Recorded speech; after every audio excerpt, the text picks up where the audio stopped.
una breve reseña de la historia. Bueno, el SARS-CoV-2 es el principal desafío pandémico del presente siglo, por mucho.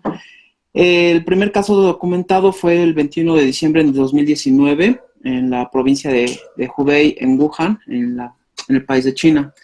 Para el 31 de diciembre del año 2019, la Comisión Municipal de Salud y Sanidad de Wuhan reportó 27 casos de neumonía de etiología desconocida, cuyo punto de coincidencia fue la visita al mercado de alimentos ¿cómo se llama? En la ciudad de Wuhan, en la provincia de Hubei, y el mercado se llama el mercado de Huanan. El 1 de enero de este año ya se identifica el organismo causal y se identifica que es un coronavirus, al que preliminarmente le dieron el nombre de nuevo coronavirus 2019. El 4 de febrero de 2020, aquí ya en México, la Secretaría de Salud designa 5 hospitales COVID para recibir a los pacientes con COVID. El 11 de febrero del año 2020, se denomina oficialmente como SARS-CoV-2. SARS por síndrome respiratorio agudo severo y CoV de coronavirus, y tipo 2 porque en el año 2012, no me acuerdo si fue 2002 o 2012, se produjo la primera epidemia de virus del SARS, también en el Medio Oriente. ¿Cómo se llama? En Asia, perdón. Después de eso, el primer paciente que nosotros vimos en nuestro trabajo, lo vimos el 23 de marzo del año 2020, aquí está mal, es 23 de marzo del 2020, lo vimos el primer paciente. El 25 de febrero, en México se declara fase 2, y el 21 de marzo se declara fase 3, que es en la que estamos hasta el día de hoy.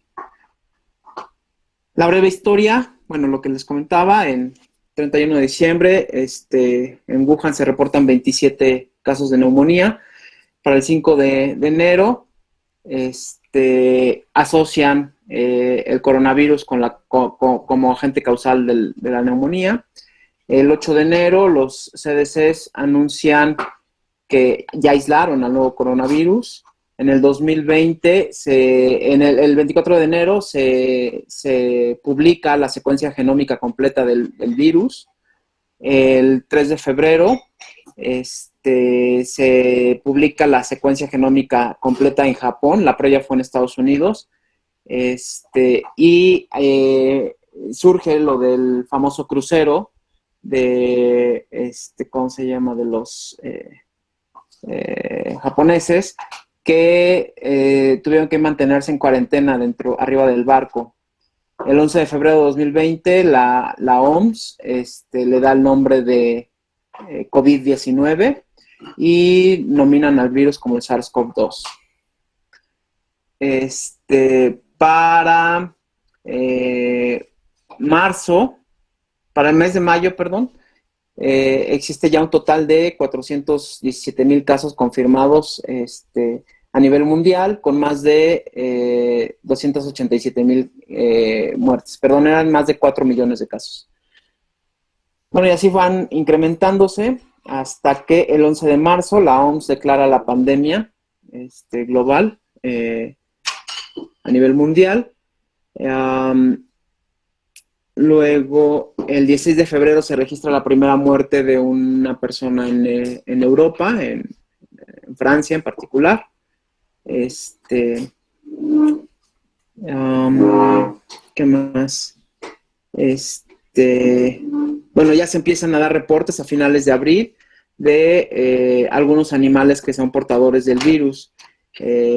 Hubo el caso de una, no me acuerdo si fue leona o tigresa, que incluso falleció por el coronavirus.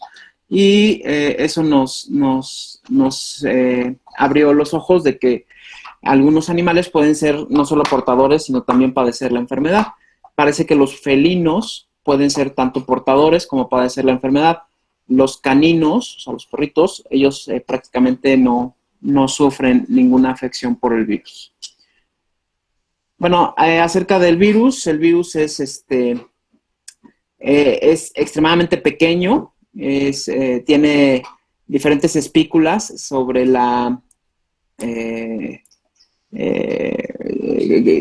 sobre la cápside que le confiere el aspecto de corona, y de ahí es que se les haya llamado coronavirus.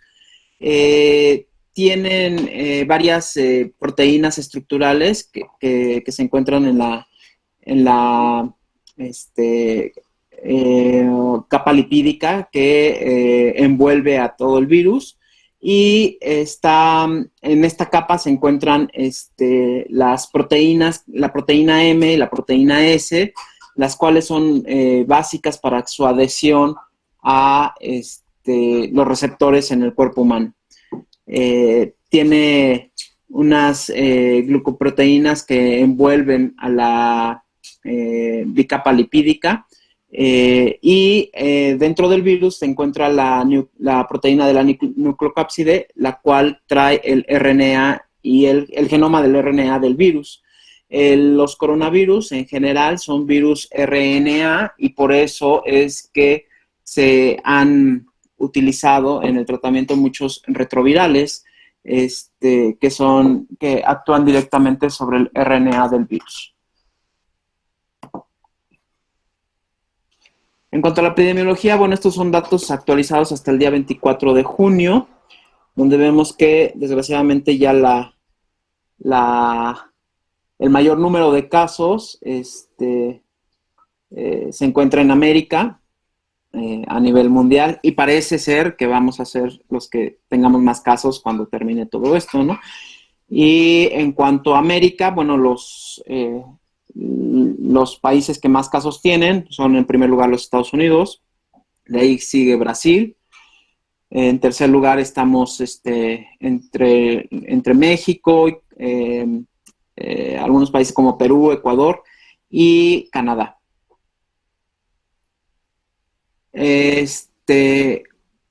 Bueno, esto es prácticamente lo que ya les había comentado. El número de casos, por mucho, la región de América se la llevan los Estados Unidos, después los brasileños y México, Perú y Canadá. ¿Qué más?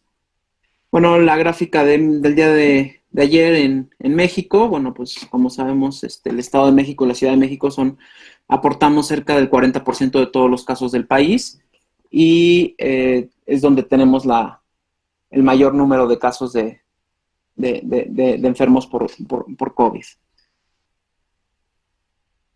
¿Qué es el COVID-19? Bueno, la historia natural el COVID-19 es la enfermedad causada por el SARS-CoV-2, el coronavirus, y que se caracteriza básicamente por una afección generalizada de tipo viral. Es una enfermedad febril, que en el 80% de los casos va a cursar con síntomas muy leves o asintomáticos, y que incluso sin tratamiento pueden salir adelante. Solamente 20% de los casos van a caer en la fase, en las presentaciones moderadas a severas. Esta es la historia general, la historia natural de la enfermedad, en donde nosotros tenemos las diferentes fases, ¿no? Desde que se contagia a una persona, que presenta los síntomas, que se tienen que hospitalizar cuando ingresan a la UCI o cuando fallecen. En la parte de abajo, donde estoy señalando, vienen los días más o menos a los que se presentan cada uno. La fase más contagiosa es desde que se infecta un paciente hasta unos días después del inicio de los síntomas, aproximadamente 7 días. El periodo de incubación promedio es de 7 días, yéndose desde 2 hasta 14 días. Pero la mayoría de los pacientes que presentan síntomas generalmente lo hacen a los 7 días, entre los 5 y los 7 días de que contrajeron la infección. El periodo de viremia o de replicación viral puede llegar a durar hasta 2 semanas o 2 semanas y media, desde que se contagia uno hasta que prácticamente desaparecen los síntomas en los pacientes asintomáticos. Los pacientes que hacen neumonía por COVID son aquellos pacientes que se les consideran ya casos moderados, y los pacientes graves o severos son aquellos pacientes que caen en el síndrome de dificultad respiratoria aguda o SIRA propiamente, y afortunadamente son los menos, pues son los que requieren ingreso a la unidad de cuidados intensivos, los que requieren de ventilación mecánica y los que presentan una gran tasa de mortalidad. Ahorita más adelante platicaremos un poquito sobre las diferentes manifestaciones en donde les platicaré también de las manifestaciones clínicas y de los diferentes tipos. ¿Cómo es el mecanismo de transmisión? Bueno, pues básicamente es por gotas de flush que esparcimos cuando hablamos, cuando tosemos o cuando estornudamos. Estas mismas gotas que contienen el virus pueden permanecer sobre la superficie del cuerpo humano, sobre superficies inertes, y el contacto directo, ya sea con las manos, tocando superficies que contengan el virus, o el contacto, cuando nosotros tenemos el virus en la mano, porque tocamos alguna de esta superficie inerte contaminada, o estuvimos en contacto con alguien más, nos podemos contagiar llevándonos las manos a la boca, a la nariz, a los ojos, etc. El virus es extremadamente pequeño. Para que nos demos una idea, el virus de la influenza es cerca de 100 veces más grande que el virus del coronavirus. Es muy difícil contener al virus, incluso en cubrebocas de alta eficiencia de los famosos N95. La posibilidad de que el virus penetre el cubrebocas existe. Sin embargo, bueno, existen otras medidas por las cuales nosotros no vamos vamos a evitar contagiarnos. Idealmente, por ejemplo, donde están los pacientes que tienen coronavirus, se debe manejar con un sistema cerrado de ventilación en donde haya flujo laminar para evitar el contagio. La transmisión sexual, la transmisión sanguínea y la transmisión vertical todavía está en duda, no sabemos. Bueno, la transmisión vertical sí, ya se ha presentado, ya ha habido casos de mujeres que dan a luz, mujeres infectadas que dan a luz hijos con el virus. No todos desarrollan la enfermedad, pero sí se ha documentado la transmisión de la mamá al bebé en útero. Por transfusiones sanguíneas no se ha documentado. Por exposición laboral de personas que trabajan con el virus en los laboratorios o que manipulan muestras, tampoco se ha documentado. De la transmisión sexual tampoco se ha documentado. Hasta ahorita lo que tenemos es por contacto y por aerosoles y gotas. El mecanismo, pues, es el que estamos viendo ahorita en la pantalla, que la persona que está enferma tose y expulsa el moco o la saliva hasta una distancia pudiendo ser hasta de 6 metros cuando son aerolizadas con gotas grandes. Y si una persona que no está infectada está a menos de 6 metros de esa persona que expulsó gotas grandes, mayores a 1 milímetro, tiene el riesgo de contraerlas. Las gotas pequeñas, las que no se alcanzan a ver a simple vista, que son menores a 10 micrómetros, esas vuelan o permanecen en el aire máximo a una distancia de 1,5 metros. Por eso es lo de la famosa sana distancia, de que debemos mantener por lo menos 1,5 metros de distancia entre las personas. Además, si nosotros mantenemos esa distancia y si además estamos cubiertos con un cubrebocas de alta eficiencia y también tenemos una protección en los ojos, la tasa o la probabilidad de transmitir el virus o de adquirir el virus de una persona contagiada es muy baja. Este es el mecanismo fisiopatológico, ya pensando en las personas que hacen neumonía o que hacen afección pulmonar por el SARS-CoV-2. Del lado izquierdo de su pantalla van a ver lo que es el alveolo normal, y del lado derecho vamos a ver qué es lo que está ocurriendo en los pacientes que tienen ya una neumonía o un SIRA por SARS-CoV-2. Lo primero que empezamos a ver es que el virus genera, eh, bueno, hay dos mecanismos básicos en los cuales se genera enfermedad de COVID. La primera es directamente por el virus, que es el que produce los síntomas como la fiebre, la tos, la odinofagia, las mialgias, las artralgias, etc. Y la segunda es la forma grave que está dada no por el virus, sino por la respuesta inmunológica que genera el mismo cuerpo ante el antígeno, que en este caso es el virus. Siendo así que una vez que el virus penetra a la sangre a través del alveolo, de la membrana alveolo capilar, se genera se activa una serie de mecanismos inflamatorios que nos llevan a la producción de un síndrome de dificultad respiratoria aguda y muy grave.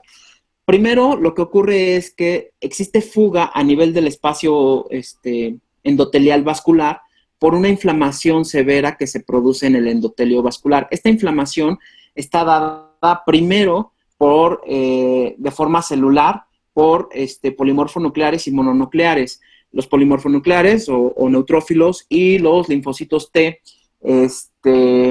que son los encargados de dar la primera respuesta ante el virus. Los linfocitos T y los neutrófilos generan un proceso inflamatorio y empiezan a traer citocinas hacia el espacio vascular.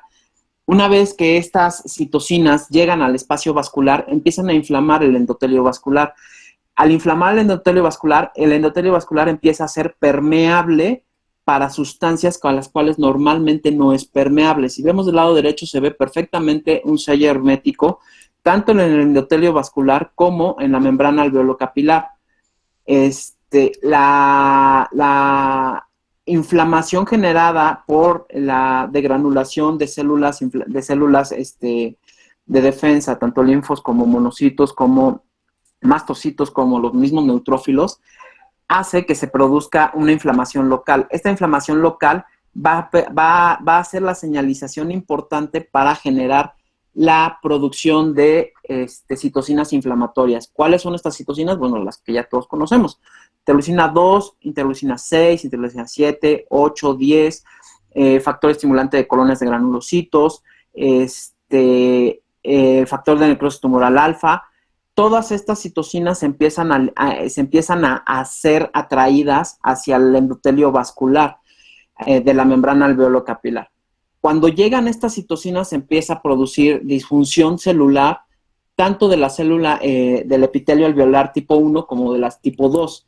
Empiezan a haber poros a nivel o abrirse los espacios o las uniones entre las células epiteliales y las células endoteliales, y existe una fuga de líquido del capilar alveolar hacia el alveolo, produciendo lo que nosotros conocemos ya como un edema pulmonar. Este edema pulmonar no cardiogénico es el que nos da la imagen típica de SIRA que nosotros tenemos en los pacientes. Son esos pacientes que ya no pueden respirar por sí solos y ni con apoyo de oxígeno suplementario, y que tristemente tienen que llegar a la intubación.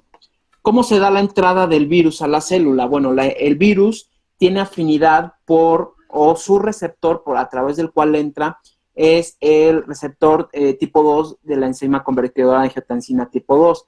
La mayor cantidad de enzima, tenemos enzima convertidora de angiotensina prácticamente en todos los órganos del cuerpo. La tipo 2 está predominantemente en el alveolo y en membrana alveolo capilar. Este receptor es el que le permite la entrada al virus a las células. Una vez dentro de la célula, el virus lo que hace es abrirse y liberar su material genético para empezar una replicación viral. Esta replicación viral es la que genera la respuesta inmune, la que nosotros, la que el organismo detecta como agresión, y es la que se encarga de producir la cascada inflamatoria, de activar la cascada inflamatoria. En ese momento, los neutrófilos que reaccionan con los radicales libres de oxígeno, una vez que el virus ya está dentro de la célula y que se está replicando y liberando su material genético, empiezan a esta primera oleada de defensa mediada por células, que era lo que les comentaba, tanto los macrófagos como los polimorfonucleares, y después de esto los mononucleares, entiéndase linfocitos T, generan la producción de interleucina 1 beta y factor de necrosis tumoral alfa.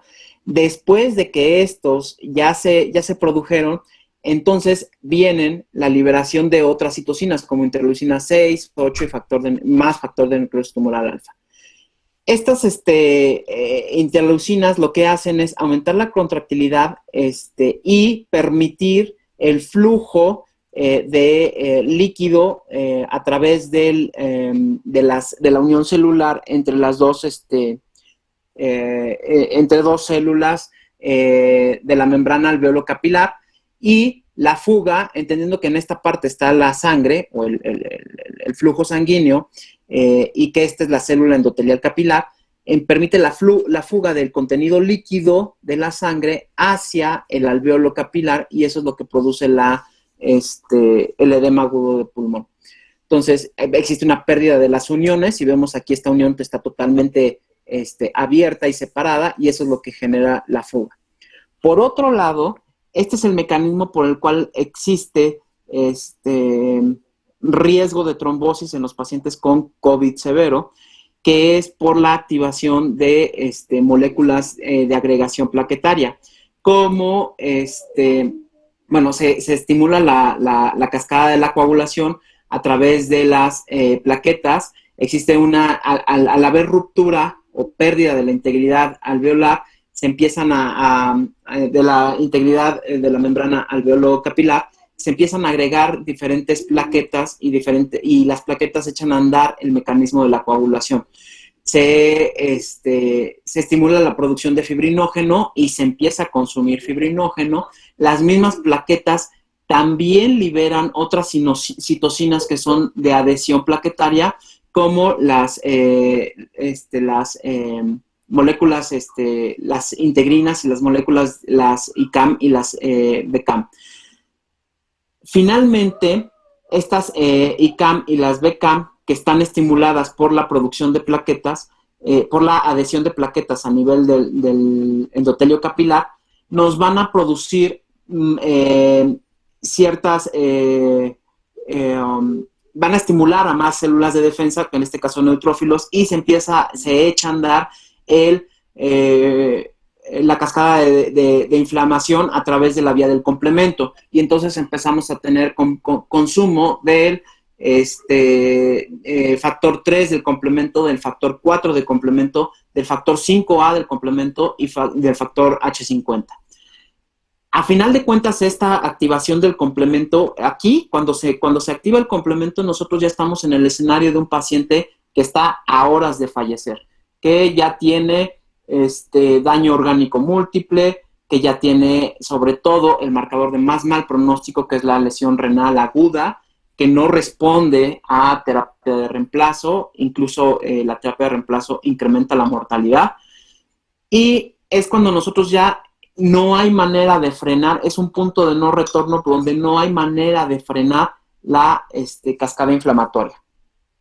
Es un círculo vicioso en donde se producen, se consume el complemento, se liberan, se degranulan más células de defensa y se vuelve a iniciar la lesión vascular. Entonces, se cae en un círculo totalmente vicioso. Entonces, ya en cuanto a lo que es propiamente la enfermedad, el 80%, como les decía, se caracteriza por una forma leve de la enfermedad, en donde cursan o asintomáticos o con síntomas mínimos, como fiebre, mialgia, cefalea, artralgias. De aproximadamente un 20% de los pacientes presenta una forma de moderada a severa. Esa forma moderada a severa, gracias, por alguna razón que todavía no nos queda muy claro, solamente entre el 5 y el 7%, aquí en México estamos en el 7%, evolucionan a una fase crítica, es decir, a una fase de insuficiencia respiratoria severa que requiere apoyo mecánico ventilatorio. Y de estos pacientes críticos, bueno, en China la mortalidad es del 50%. En los Estados Unidos, en la provincia de Nueva York, en el área metropolitana de Nueva York, fue del 90%, 89%.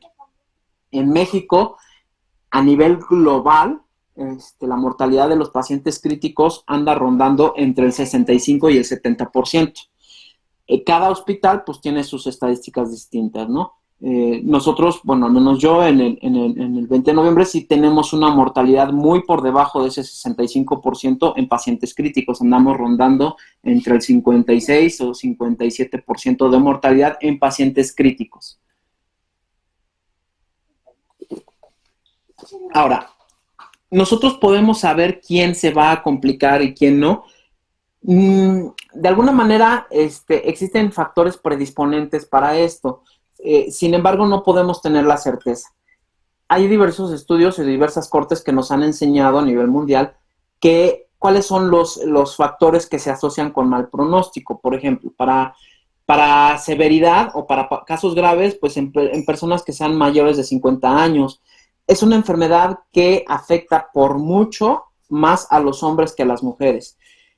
Personas que tienen antecedente de tabaquismo, que tengan alguna otra enfermedad como diabetes, hipertensión, cardiopatía isquémica, enfermedad vascular cerebral o enfermedad pulmonar obstructiva crónica, tienen un riesgo mucho más alto. Pero el factor de riesgo de mayor peso para pensar en una forma severa de COVID es la enfermedad renal crónica. Y mientras que para muerte, los factores de riesgo o de mayor riesgo para muerte son aquellas personas que tienen más de 60 años, hombres, que presentan comorbilidades como las que ya comentamos, diabetes, hipertensión, enfermedad cardiovascular, en particular cardiopatía isquémica, o que padecen de cáncer. ¿Cuáles son los signos y síntomas más frecuentes en COVID? Bueno, la fiebre es por mucho el síntoma más común. La tos seca le sigue, las mialgias, artralgias, odinofagia, náusea, vómito, diarrea, dolor de cabeza, y la rinorrea, que es poco frecuente. Existen otros síntomas que no están aquí considerados, como es la disgeusia, la anosmia y la hipoacusia, que rondan aproximadamente entre el 20 y el 25% de los casos. Estos últimos que comenté se han asociado con formas menos graves de la enfermedad. Por ejemplo, hay también manifestaciones dermatológicas del COVID, que son aproximadamente en un 10%. Las manifestaciones gastrointestinales rondan entre el 15 y el 20%. Las manifestaciones neurológicas rondan aproximadamente entre el 12 y el 15%. ¿Cuáles son los hallazgos más frecuentes en laboratorio y gabinete? Bueno, por tomografía, el 86% tienen lesiones en vidrio despulido. La linfopenia también es muy frecuente. La trombocitopenia, afortunadamente, no es un hallazgo común. La PCR, la proteína C reactiva elevada, es mucho más frecuente, dependiendo del tipo del laboratorio. Acuérdense que la determinación de proteína C reactiva puede ser de dos tipos, cuantitativa o cualitativa. Si nosotros tenemos la cualitativa, es posible que no tengamos la capacidad para detectar la elevación, pero si tenemos la cuantitativa, es casi seguro que en más del 60% de los pacientes va a tener elevación de la proteína C reactiva.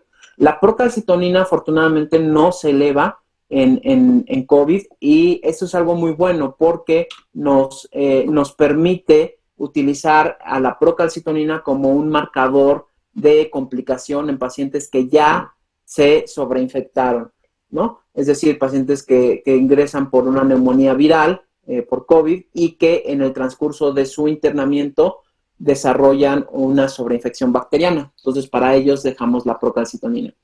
La elevación de las aminotransferasas también es un hallazgo no tan raro en cerca de 20-25% de los pacientes.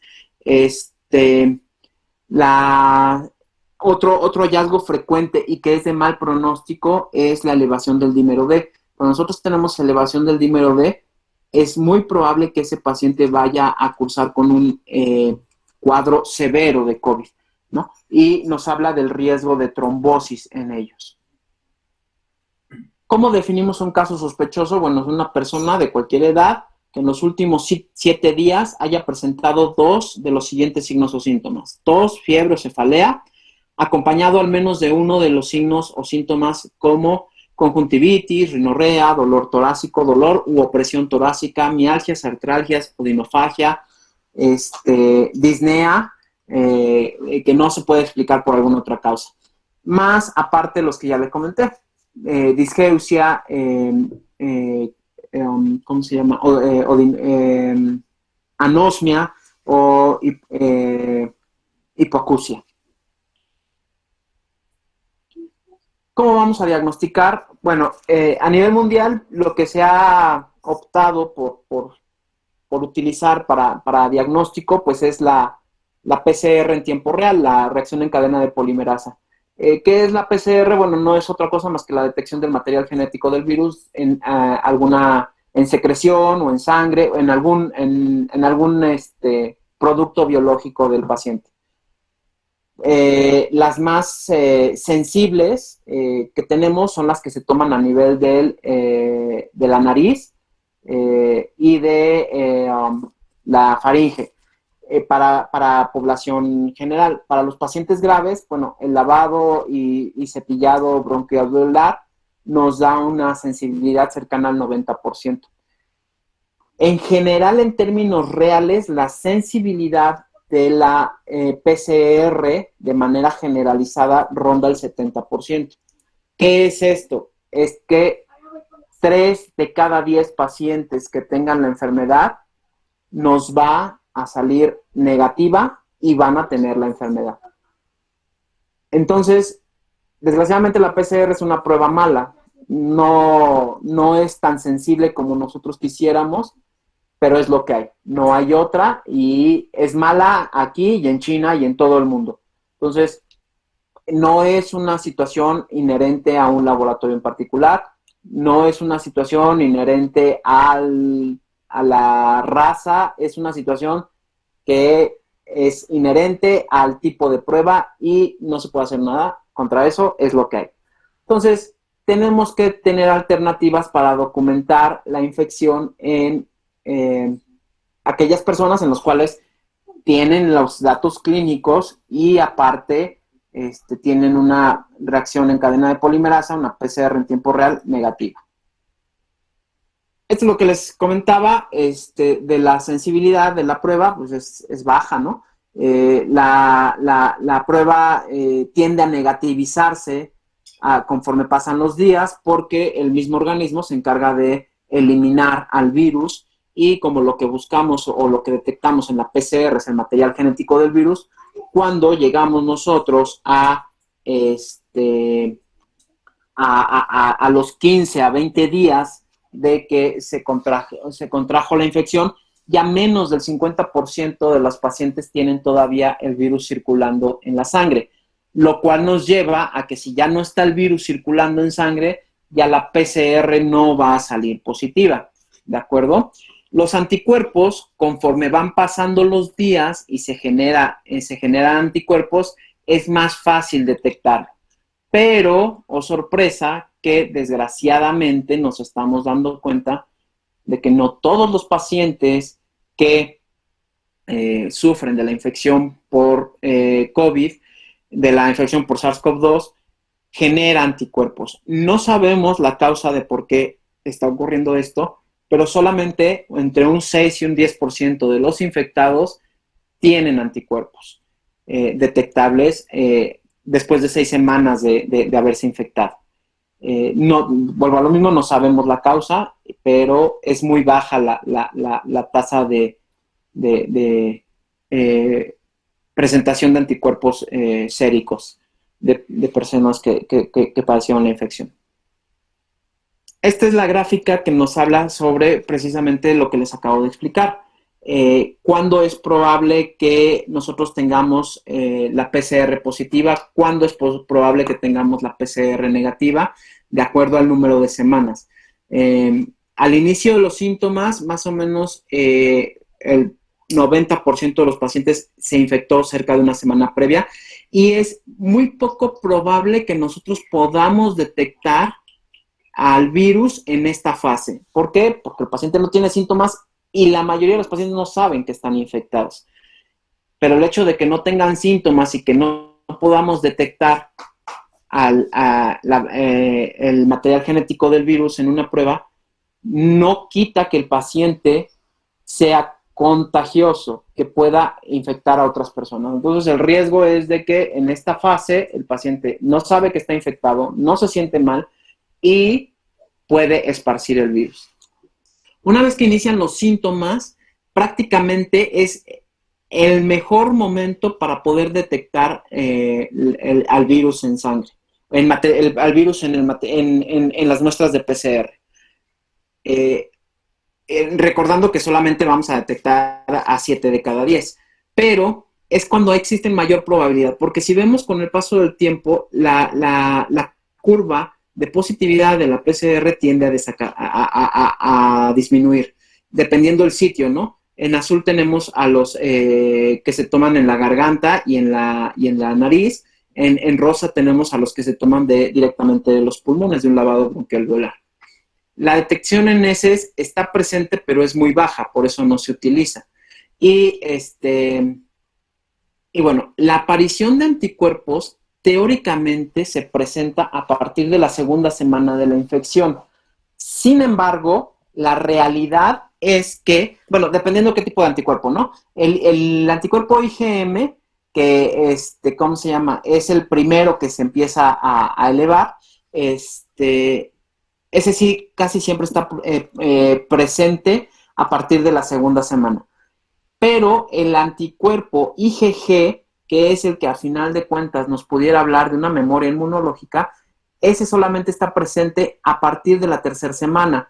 Y para tristeza o decepción de aquellos que ya padecieron la enfermedad, solamente, según los últimos reportes, solamente dura positivo durante 6 semanas. Entonces, y el mayor punto de detección está alrededor de la cuarta semana. Alrededor de la cuarta semana de que iniciaron los síntomas, es decir, al mes de que inician los síntomas, es cuando se puede observar con mayor claridad la presencia del anticuerpo IgG en quienes sí lo desarrollan. Existen diferentes biomarcadores que nos pueden hablar de la severidad de la enfermedad, como puede ser, que ya algunos los comentamos, la proteína C reactiva, el amiloide sérico tipo A, la interleucina 6, la DHL,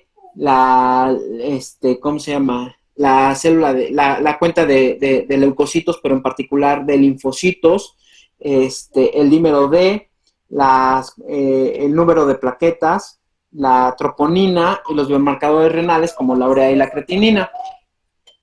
Casi todos estos biomarcadores se ven elevados en pacientes con COVID severo. Aquellos que tienen disminución, bueno, excepto los linfocitos que se ven disminuidos y en algunos casos las plaquetas que también se disminuyen. Esos son marcadores de severidad. ¿Qué otra forma tenemos nosotros de diagnosticar un COVID si no contamos con PCR, como en México, que nuestras autoridades sanitarias se tapan los ojos ante la realidad y no decidieron llevar el mecanismo Centinela, en el cual solamente cuentan aproximadamente uno de cada entre 5 y 10 casos. Cuando tenemos ese panorama en México y nosotros tenemos que hacer medicina en este contexto, nos enfrentamos al problema de que pues no vamos a tener pruebas y no vamos a poder saber si el paciente tiene o no tiene COVID. Entonces, ¿qué tenemos que hacer? Pues tenemos que recurrir a métodos alternativos.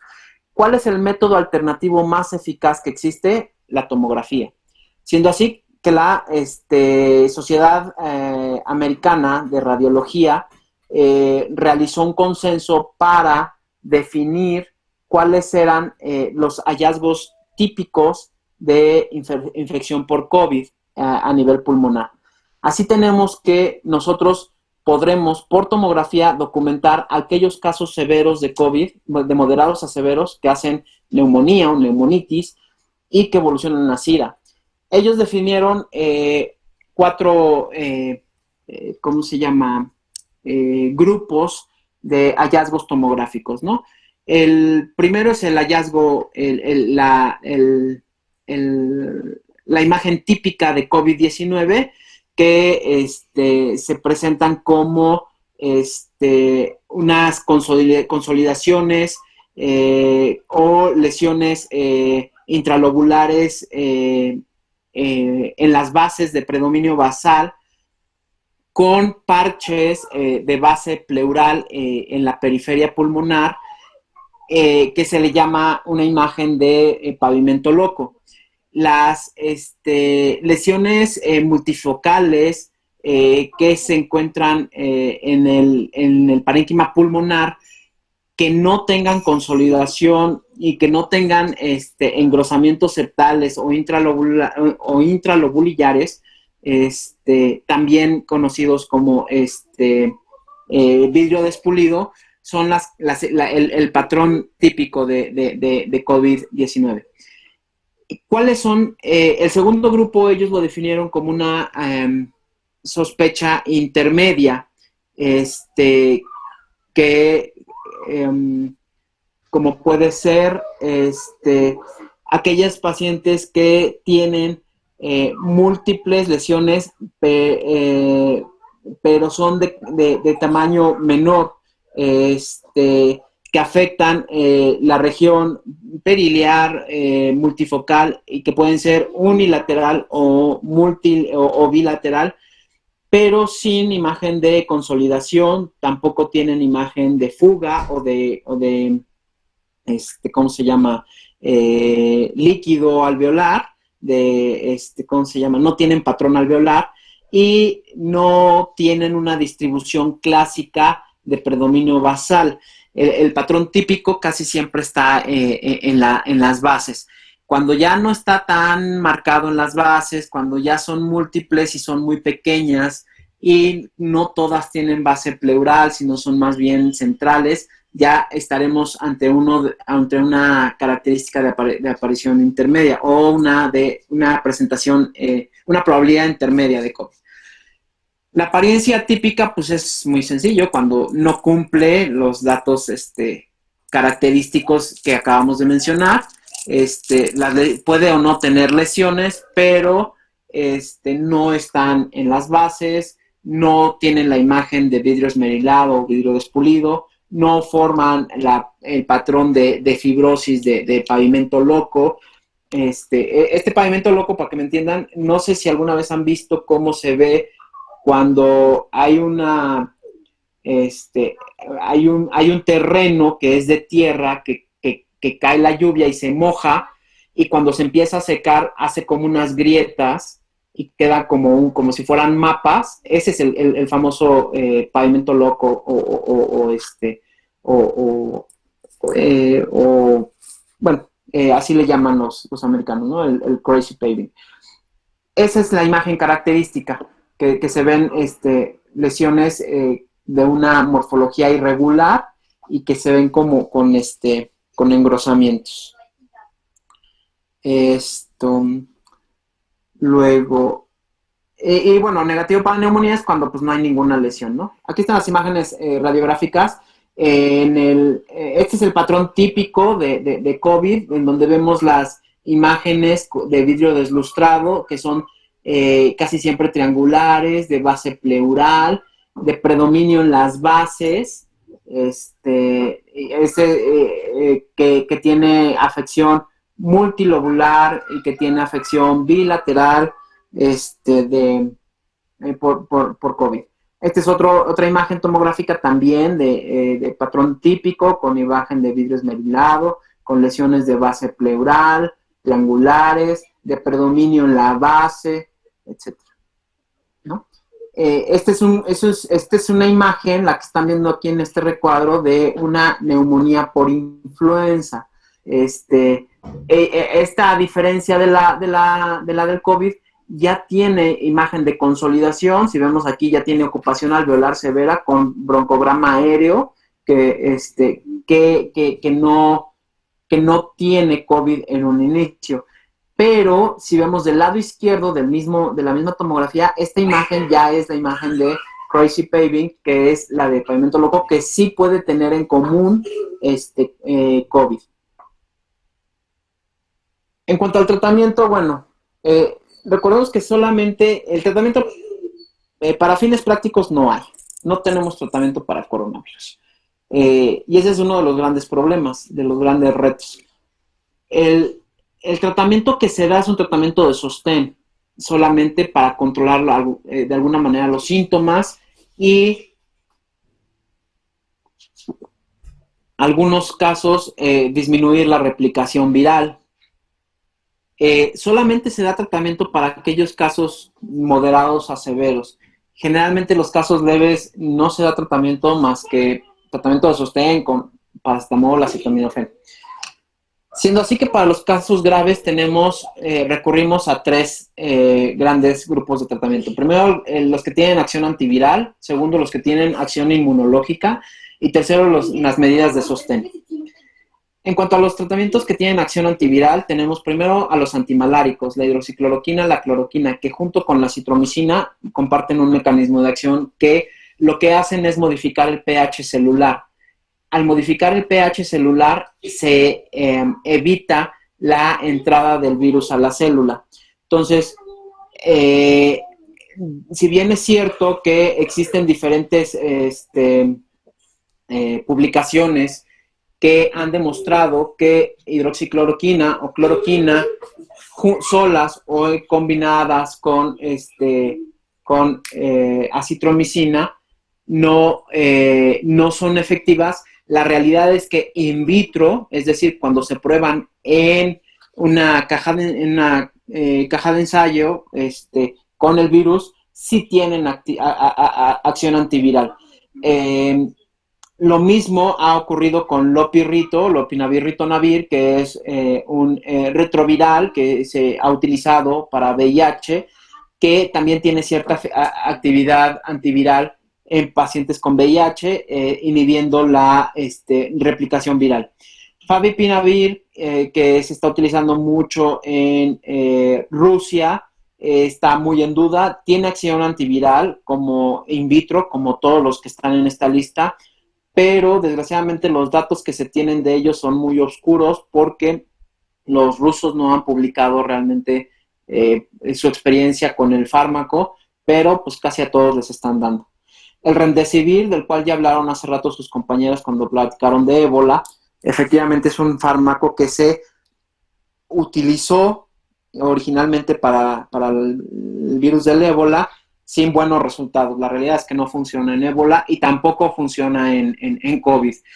Pero lo que se ha platicado de remdesivir es que, para lo que sí sirve remdesivir, según los diferentes ensayos, es que disminuye la estancia hospitalaria de los pacientes con COVID severo, de moderado a severo, en 5 días, comparado contra placebo, es decir, cuando no se da el fármaco.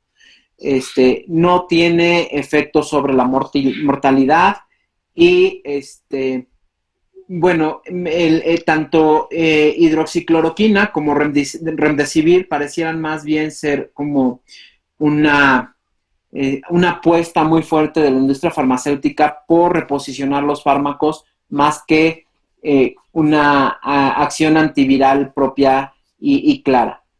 La ivermectina, de la cual se ha hablado mucho, es un agente antiparasitario que demostró su actividad in vitro también contra el virus, pero in vivo ya van muchos reportes en los cuales no se logra reproducir ni demostrar su acción antiviral.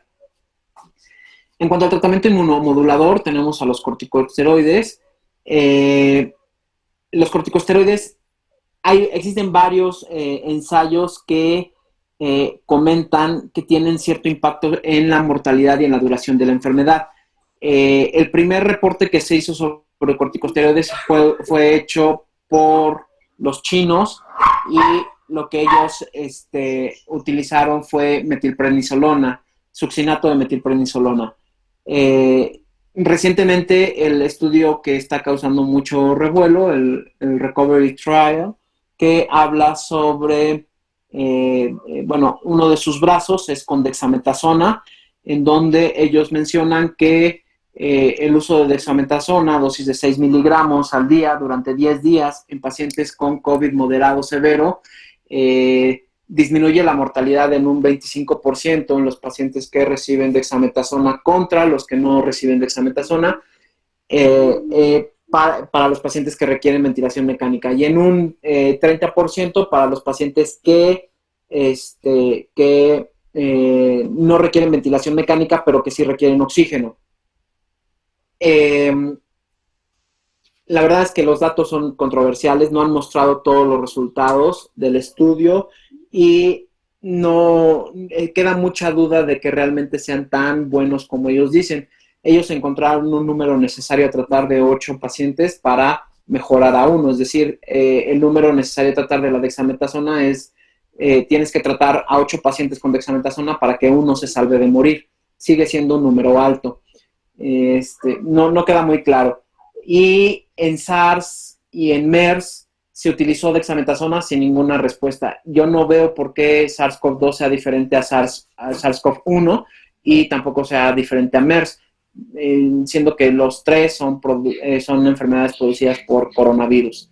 En segundo punto tenemos a los inhibidores de interleucina 6, como tocilizumab o ruxolitinib, que son anticuerpos monoclonales con efecto inmunomodulador, que como su grupo lo indica, se encargan de inhibir a la interleucina 6. La interleucina 6 se libera en gran cantidad cuando se presenta la temida tormenta de citocinas, que es cuando prácticamente el paciente está pasando de un estado inflamatorio local a un estado inflamatorio sistémico, y si nosotros logramos inhibir la respuesta inflamatoria a ese nivel, pues teóricamente el paciente va a mejorar. Tampoco son la gran panacea los medicamentos, sí son buenos, sí hay algunos que hayan demostrado ser efectivo, sí hay varios reportes donde demuestran que es efectivo, pero por contra también hay otros que demuestran que no es efectivo el uso de tocilizumab o ruxolitinib en pacientes con COVID severo. Pero yo en mi experiencia personal sí me ha tocado ver pacientes que mejoran bastante con tocilizumab y que sí logramos inhibir la respuesta inflamatoria. Sin embargo, hay que tener mucho cuidado al aplicarlos, porque el riesgo de que estos pacientes nos hagan sepsis grave, choque séptico, por la inhibición de la respuesta inmune, por la inmunomodulación que genera el fármaco, es muy fuerte. Entonces, el candidato ideal será aquel paciente que tenga todos los marcadores de inflamación elevados, particularmente la interleucina 6, pero que en quien se logre descartar de una manera segura un proceso séptico bacteriano o por micobacterias, como por ejemplo puede ser la procalcitonina. Pacientes que tengan leucocitos normales con procalcitonina negativa son pacientes con mucha probabilidad de que no tengan un proceso séptico agregado y que se beneficiarían potencialmente de recibir el fármaco. Los inhibidores del receptor JAK, como baricitinib, son otros fármacos que se han utilizado en COVID y que han mostrado también ciertas ventajas. Son muy parecidos a los inhibidores de interleucina 6. Comparten con ellos el efecto inmunomodulador, en el cual hay un reinicio del sistema inmune con inhibición de la citocina inflamatoria particular que nos está generando daño. El punto es que, al igual que los inhibidores de interleucina 6, el riesgo de contraer procesos sépticos es muy alto. Y también tienen la desventaja, cuando se comparan con corticosteroides, pues del costo, son fármacos de alto costo, ¿no? Estamos hablando que, por ejemplo, tocilizumab anda rondando el tratamiento, que son 400 miligramos, que puede ser en una o dos, de una a dos dosis. Estaríamos hablando de que una dosis de 400 miligramos anda rondando los 20,000 pesos. El baricitinib cuesta cerca de 9,000 pesos. Ese se puede administrar vía oral y es una caja y se administra por 10 días. La gamma globulina o la inmunoglobulina G lo que hace es modular también la respuesta inmune. Se frena de manera genérica, no selectiva, la respuesta inflamatoria con el uso de la gamma globulina. El problema de la gamma globulina es que uno es de alto costo, cuesta más o menos como 8,000 pesos cada frasquito, y para que sea una dosis adecuada se calcula a 1 miligramo por kilogramo de peso. Puede ser hasta 1,5 miligramos por kilogramo de peso.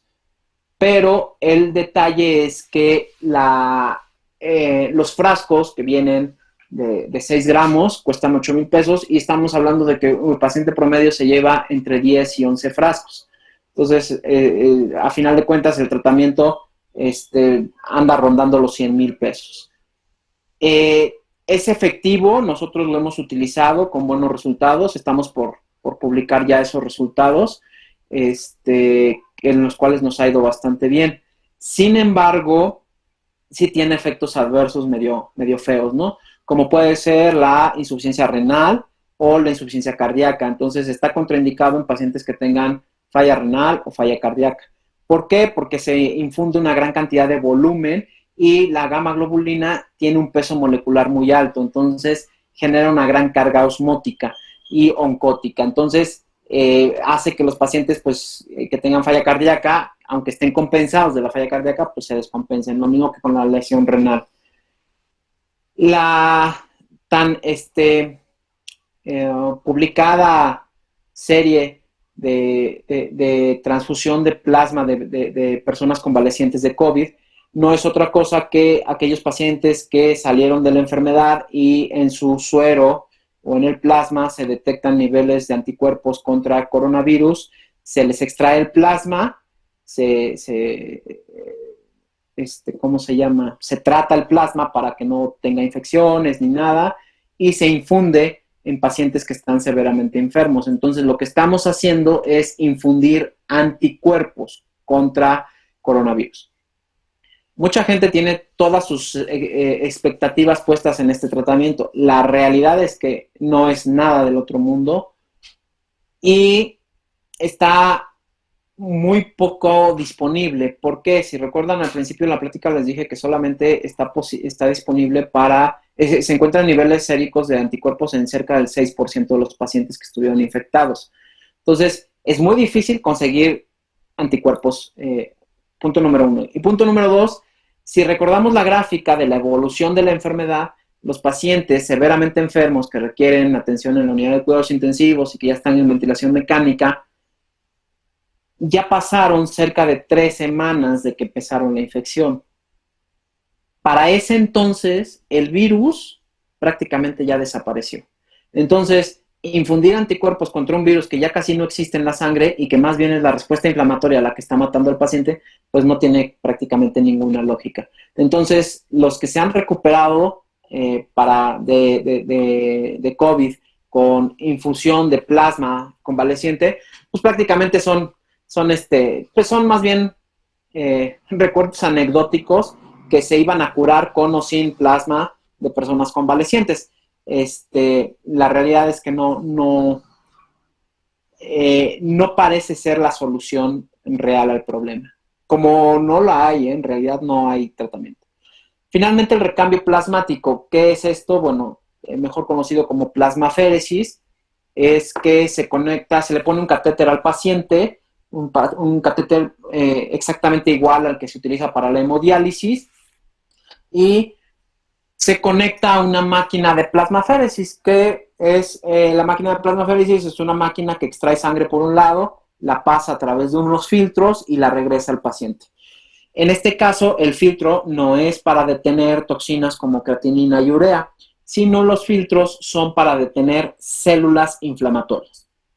Entendiendo que existe una tormenta citocínica, una gran cantidad de citocinas inflamatorias, nosotros pasamos la sangre del paciente a través del filtro y secuestramos todas las citocinas inflamatorias.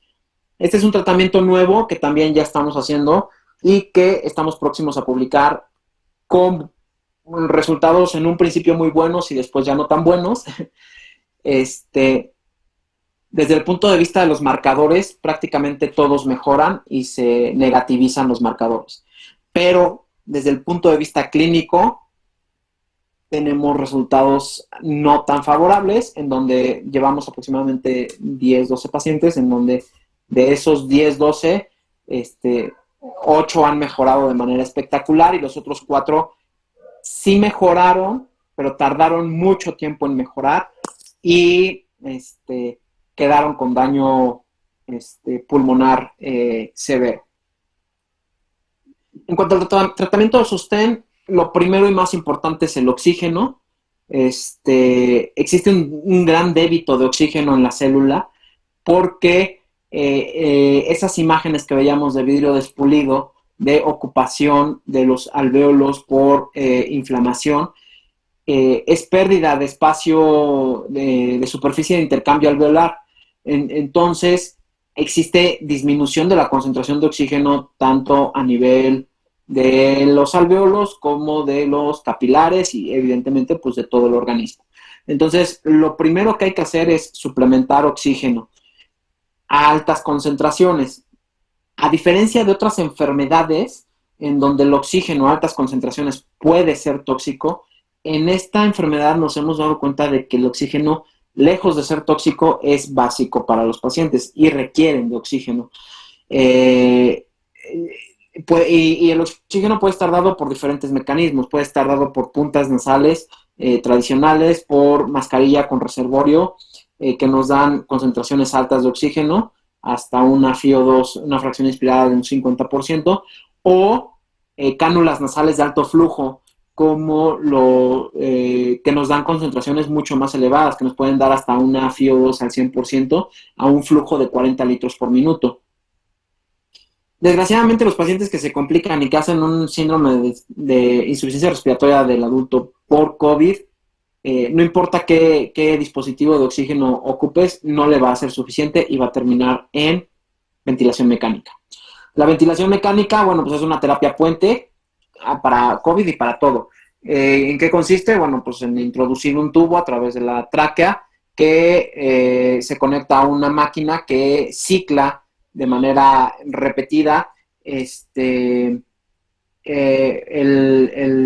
mecanismo de introducir a través de ese tubo aire cargado de oxígeno a una alta presión, una presión suficiente para abrir los alvéolos y entregar el oxígeno hasta los alvéolos, el aire hasta los alvéolos. Como todo,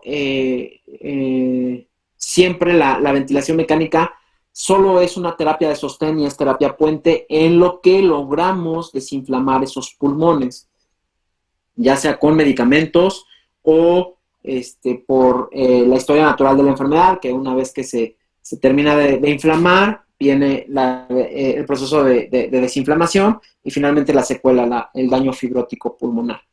Existen muchas modalidades de ventilación mecánica, no creo que sea el objetivo de esta clase, pero bueno, sí es importante saber que es otra opción. Y desgraciadamente, bueno, la tasa de mortalidad asociada a casos de ventilación mecánica es alta. Les decía, en el hospital donde yo trabajo en las mañanas, estamos cercanos a rondando un 50, un poquito más del 50%, cuando en otros lados andan rodando cerca del 90%. Entonces, es muy alta la tasa de mortalidad asociada ya a pacientes que requieren de ventilación mecánica. Y no es por el hecho de la ventilación mecánica, sino es por el hecho de que ya están en una fase tan avanzada que difícilmente van a mejorar. Después tenemos los antipiréticos, que es el paracetamol, para control de la fiebre, de los síntomas, las mialgias, las artralgias, la cefalea, etcétera, ¿no? El paracetamol o acetaminofén prácticamente es un fármaco muy, muy inocuo que no nos genera mayor problema. Hay que tener cuidado con los AINES. Si bien es cierto, pueden llegar a ser necesarios en algún momento para pacientes con fiebre persistente, lo ideal es no administrarlos porque existe el riesgo de mayor sangrado, existe el riesgo de complicación a nivel renal. Entonces, nosotros prácticamente no los utilizamos. Los anticoagulantes sí, porque uno de los mecanismos fisiopatológicos por los cuales fallecen los pacientes con COVID es justamente la trombosis asociada a COVID en fases terminales. Entonces, nosotros manejamos anticoagulantes a dosis plenas, a dosis de anticoagulación, no solamente como tromboprofilaxis en los pacientes con COVID severo. Y sí hay varios reportes que los anticoagulantes sí impactan en la mortalidad. Se mueren más los pacientes que no reciben anticoagulantes que los que reciben anticoagulantes. Y las estatinas como fármacos inmunomoduladores, por su acción pleiotrópica, nos permiten también disminuir el riesgo de trombosis, disminuir el riesgo inflamatorio y el proceso inflamatorio que sufren estos pacientes. Utilizamos estatina de alta potencia como rosuvastatina 20 o atorvastatina 40. ¿Cuáles son los retos de la pandemia? Bueno, que desgraciadamente estamos ante un virus nuevo del cual poco sabemos. No tenemos un tratamiento como tal, no tenemos una vacuna, los picos de incidencia son muy, muy elevados y al estar tan saturados los hospitales por tantos casos, existe una menor oportunidad de atención médica y aparte de que hay una menor oportunidad de atención médica, la atención médica que se da es de poca calidad porque los médicos nos tenemos que dividir. Si normalmente nos tenemos que dividir entre 10 pacientes, en esta etapa de pandemia nos tenemos que dividir entre 25 o 30 pacientes. El tratamiento solamente será sintomático y trataremos de incidir en la medida de lo que podamos sobre el virus y sobre la reacción inflamatoria.